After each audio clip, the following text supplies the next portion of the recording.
Only Andhra ticket hike అయితే, మా దగ్గర తెలంగాణ టికెట్ హైక్ కాదు. మేము ఆల్రెడీ రేవంత్ రెడ్డి గారికి లెటర్ ఇచ్చినాం, ఎగ్జిక్యూటివ్ అసోసియేషన్ ఇచ్చినాం, ఛాంబర్ నుంచి కూడా ఇచ్చినాం. దయచేసి మాకు టికెట్ రేట్లు పెంచకండి, ప్రేక్షకులు చంపకండి అని చెప్పి. ఎందుకు కొనసాగం, మాకు అది పర్సెంటేజ్ తెలియదా కొనసాగుతూనే ఉంటుంది. దీనికి సంబంధం మేము వాళ్ళని నచ్చప్పాలి కదా, ఇట్లా చేయండి మేము అడగాలి కదా. సినిమాటోగ్రఫీ యాక్ట్ ప్రకారం బీఫామ్ హోల్డర్, థియేటర్ ఓనర్ మాత్రమే సైన్ చేస్తేనే టికెట్ రేట్ ఇస్తారు. వీళ్ళు ఏం చేస్తారంటే సెక్రటరియట్ నుంచి డైరెక్ట్ తీసుకొచ్చి వ్యాపారం మాకు నెక్స్ట్ సినిమా కూడా ఇన్ని రోజులు ఓడ్చుకున్నాం, రేపు చేయం. ఆల్రెడీ సీఎం గారికి మా తెలంగాణ ఛాంబర్ నుంచి, తెలంగాణ ఎగ్జిక్యూటివ్ అసోసియేషన్ నుంచి ఫర్దర్ టికెట్ రేట్లు పెంచకండి అని request letter already Revanth Reddy గారికి పంపడం జరిగింది, వాళ్ళు చదవడం కూడా జరిగింది. రేపు ఏం జరుగుతుందో చూద్దాం. అవును, ఇస్తే చూస్తాం ఛాన్స్. డిమాండ్ అండ్ సప్లై బీఫామే సైన్ చేయాల్సింది నేను, వారు కాదు. ఏ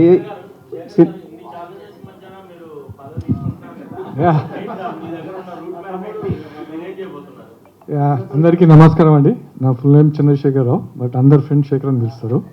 and thank you all EC members for electing me as unanimously.